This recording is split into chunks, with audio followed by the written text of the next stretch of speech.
ಶ್ರಾವಣ ಮಾಸವೆಂದರೆ ಪರಶಿವನಿಗೆ ಎಲ್ಲಿಲ್ಲದ ಪ್ರೀತಿ. ಆತನ ಆರಾಧನೆಗೆ ಈ ಮಾಸವೇ ಅತ್ಯಂತ ಶ್ರೇಷ್ಠ. ಅದರಲ್ಲೂ ಭೂಕೈಲಾಸ ದಕ್ಷಿಣ ಕಾಶಿ ಎಂದೇ ಭಕ್ತರ ಹೃದಯದಲ್ಲಿ ನೆಲೆಸಿರುವ ಪುಣ್ಯಕ್ಷೇತ್ರ ಗೋಕರ್ಣದಲ್ಲಿ ಶ್ರಾವಣ ಸೋಮವಾರ ಬಂತೆಂದರೆ ಅಲ್ಲಿ ಭಕ್ತಿ ಭಾವದ ಹೊಳೆಯೇ ಹರಿಯುತ್ತದೆ. ಸಾಕ್ಷಾತ್ ಮಹಾಬಲೇಶ್ವರನ ಆ ದಿವ್ಯ ಪ್ರಾಣಲಿಂಗದ ದರ್ಶನವೇ ಜನ್ಮ ಜನ್ಮಾಂತರದ ಪುಣ್ಯ.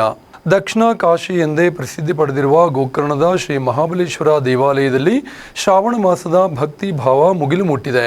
ಪರಾಭವ ನಾಮ ಸಂವತ್ಸರದ ಶ್ರಾವಣ ಮಾಸದ 2ನೇ ಸೋಮವಾರ ಪುಣ್ಯದಿನದಂದು ದೇವಾಲಯದ ಮೇಲುಸ್ತುವಾರಿ ಸಮಿತಿಯ ನೇತೃತ್ವದಲ್ಲಿ ಮಹಾಬಲೇಶ್ವರನ ಪ್ರಾಣಲಿಂಗಕ್ಕೆ ಲೋಕ ಕಲ್ಯಾಣಾರ್ಥವಾಗಿ ಅತ್ಯಂತ ಶ್ರದ್ಧಾಭಕ್ತಿಗಳಿಂದ ವಿಶೇಷ ಪೂಜಾ ಕೈಂಕರ್ಯಗಳನ್ನು ನೆರವೇರಿಸಲಾಯಿತು.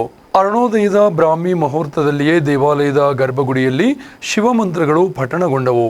ದೇವಾಲಯದ ಪ್ರಧಾನ ಅರ್ಚಕರಾದ ವೇದಮೂರ್ತಿ ಅಮೃತೇಶ್ ಭಟ್ ಹಿರೆ ಅವರ ಪೌರೋಹಿತ್ಯದಲ್ಲಿ ಈ ದಿವ್ಯ ಸೇವೆಗಳು ಆರಂಭವಾದವು.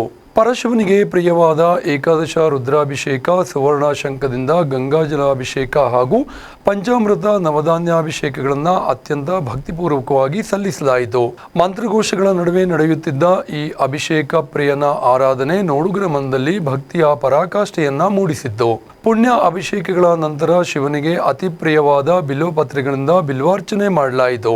ಬಳಿಕ ಪ್ರಾಣಲಿಂಗಕ್ಕೆ ಸುವರ್ಣ ನಾಗಾಭರಣ ಅದ್ಭುತ ಅಲಂಕಾರ ಮಾಡಿ ವಿಶೇಷ ನೈವೇದ್ಯಗಳಿಂದ ಸಮರ್ಪಿಸಲಾಯಿತು.